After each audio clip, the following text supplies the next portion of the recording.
Happy New Year! I think before we get into this next episode, we should have a quick little talk about where we are in real time. I think most of you know that these videos come out a little after real time. Right now we're a couple of months behind. And I try my best to be up to date. But it really doesn't happen, especially in this van when we're out sailing on the high seas. Sometimes it takes us a few days to get from point A to point B, so the rate of stuff we see and do happens at a slower pace. Here in the van, a lot of times it's just a few minutes from point A to point B, so we're seeing and doing a ton of stuff, which makes it even harder to keep up. We're not really trying to show you everything we're doing, we're just cherry picking a few things here and there, but there's still a lot of cool stuff we want to show you. So, we're quite a bit behind. And that brings me to where we are. I think a lot of you already knew that we were trying to be back on the boat right after the first of the year down in Mexico. And we were on our way. We got pretty darn close to the border, so close I could smell the tacos, and then we turned around. And right now we're all the way up near Seattle, back in the Pacific Northwest. It's gray, it's snowing, it's cold, it's kind of miserable out. I'm not really excited about the weather, but here we are. We've got a little family medical emergency, and we have really no place we need to be and no time we need to be there. It's not anything major, it's not the end of the world, but we're free and clear, and we have time. So we're going to be here until this kind of smooths itself out. We don't know how long that's going to be, possibly a month or two, who knows. But once we're cleared from here, and we'll head back to the boat and keep on moving. But as far as these videos, we're going to put out a few more of this van life stuff for those of you who've been interested. Thanks again for watching. But then it'll just probably be a break until we're back to the boat. So that's it for now. Thanks for watching as always. We'll see you soon.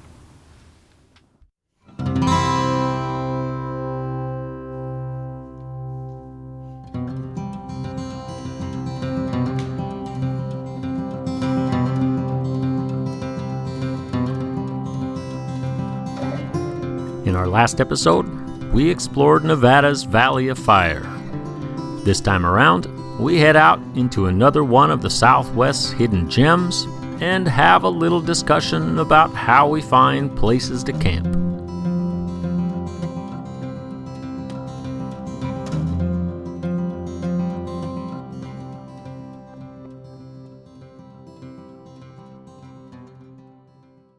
Well, today we're heading to the little town of Oatman, Arizona.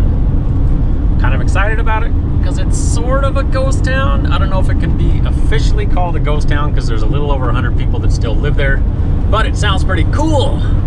It's got three of my favorite things: wild burros that roam the city streets, supposedly some good ice cream, and a gunslinger shootout at high noon. So we're trying to get there for the big old gunfight by noon. I think we'll make it. Just off the famed historic Route 66, the little town of Oatman, Arizona came to life in the late 1800s as a mining tent camp. But in 1915, that little mining tent camp sprung to life when two miners struck it rich with a $10 million gold find.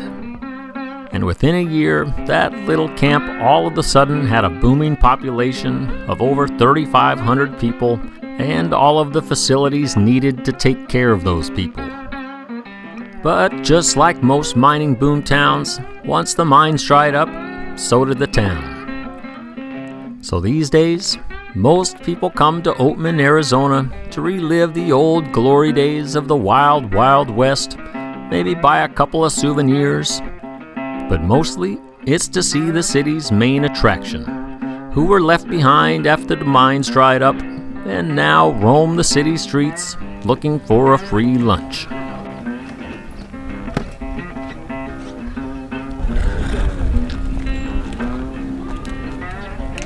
If you have the gumption, for one measly little dollar, you too can get swarmed by burros.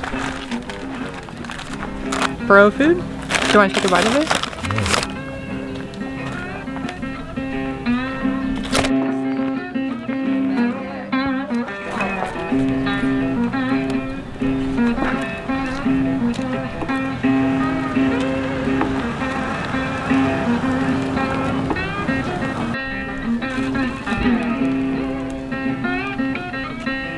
Ep51. He's coming in hot. I know. You have some friends now. Oh, burro fight. Burro food doesn't seem like such a good idea now, does it? Well, it looks like it has eggs. The little town of Oatman, Arizona makes for a pretty great stop if you're cruising down Route 66. It's got just about everything someone could want for a lazy day out exploring the wild, wild west. Everything from history and old buildings, to wild burros that'll swarm you, to even gunfights at high noon on the city streets, which of course leaves one cowboy down and another one making off with the loot. Yeah, you got it all right. Yeah. Go get out of here before somebody else shows up. And if all that action leaves you hungry, of course there's places that'll take care of that for you as well.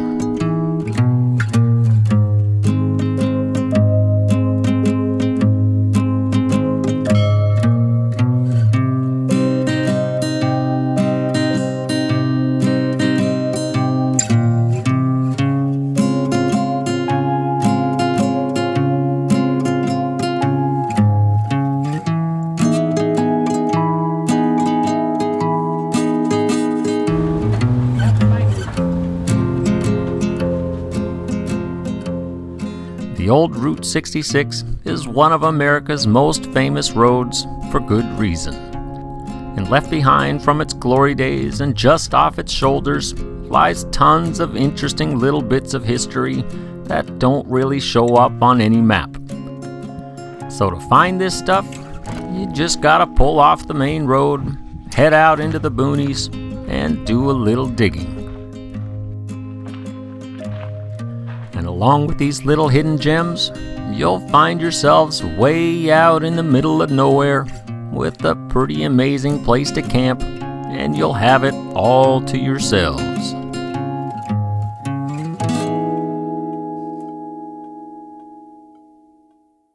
Good morning. Well, I think we should have a quick talk about how we find places to camp. It's one of the most common questions we get asked, and it's really pretty easy.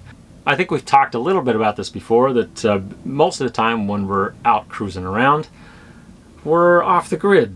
Even in the good old US of A, the land of the connected, we're just unconnected. And that's really a product of the places we like to hang out and the stuff we like to see and do. We're right now just off of Route 66, out in the boonies. There's nobody here but us, and it's gorgeous, and it's a free spot. So how did we find it? That's the big question. We've talked about this a little bit in the past. This is our Garmin InReach. This is how we communicate when we're off the grid.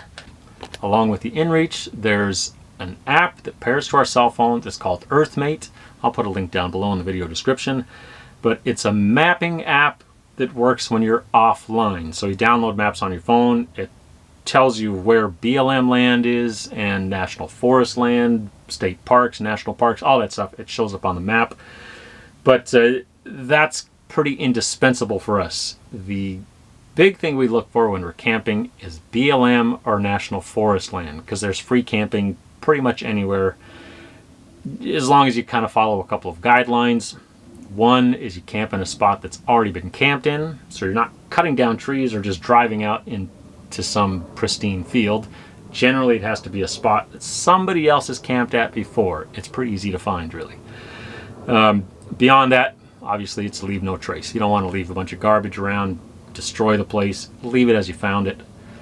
And that's really the two big guidelines. It's pretty easy to find. So where we are right here, this is just off of Route 66. It's BLM land. There was a dirt road. We pulled onto it and found a spot to camp. It's pretty nice. The view is great. But the other big thing we use is this. This is the National Geographic Atlas. It's the Adventure Edition, which seems about perfect, really. I'll put a link down in the video description of this if you want to check it out. But this is our Bible when we're on the road. it gets used like crazy. It not only has your basic Atlas stuff like roads and whatnot, but it has historical sites, national parks, natural wonders, odds and ends, stuff that we like to see, and it's all on here. So when you don't have cell phone service, which is most of the time, we can find a little point on the map and go see it. It's pretty easy. But along with these little cool little spots on here, there's stuff that you wouldn't think of otherwise, like the town of Brenda. It's only about that far on the map. We gotta see it. So we're actually gonna pack up in a minute, go see the town of Brenda. It's gonna be great. And so, after spending a pretty nice night way out in the heart of the boonies, we zigzagged our way out of there and made our way to the little town of Brenda, Arizona. Which I gotta say, given its namesake, wasn't quite as exciting as we hoped. But on the bright side, we did find these guys. Look what we found! Hey. Hi guys. We're in the town of Brenda.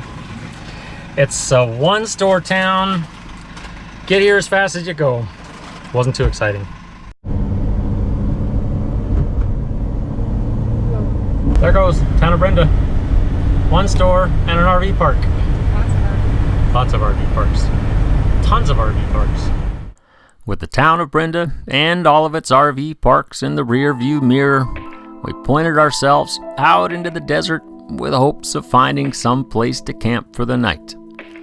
But what never ceases to amaze me is that wherever we go, there's always something to see. And generally, it's something we had no idea even existed.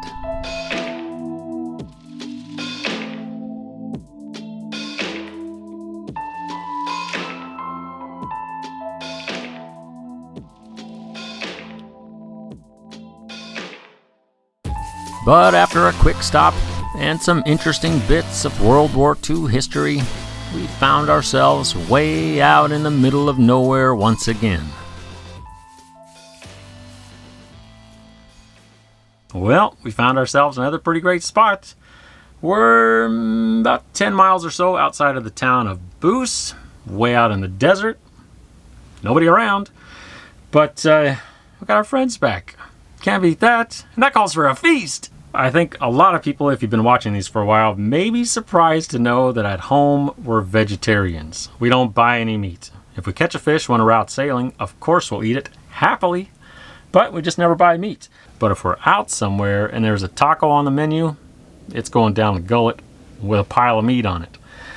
But out here, no meat's in our fridge. We're vegetarians. But that doesn't mean we don't eat good. We eat pretty great, really. And today, it's veggie sushi. So all it really takes is some rice, which in the pressure cooker cooks super fast and easy, a little seaweed, and then whatever veggies you got in the fridge.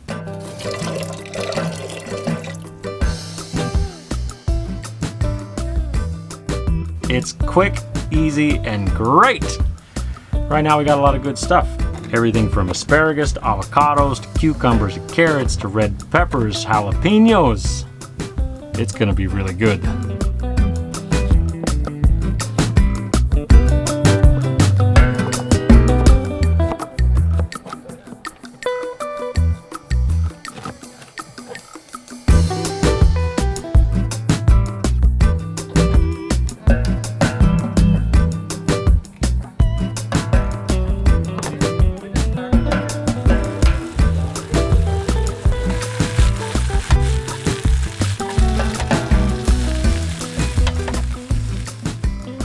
Probably go without saying that of course this would be a whole lot better with a nice freshly caught tuna.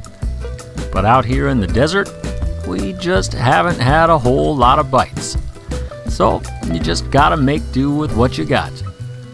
And you might be surprised to hear that what we got, well, it turns out pretty tasty.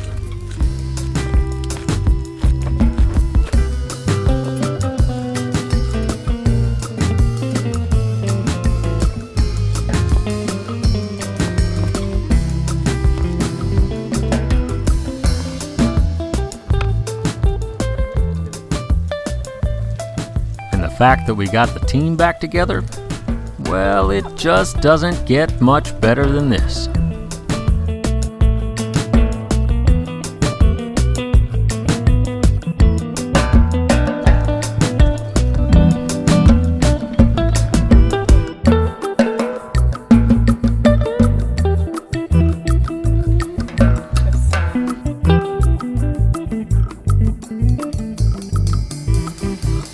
That's pretty good. Nice job, you guys. But that's about it for this episode. Thanks for watching. We'll see you next time.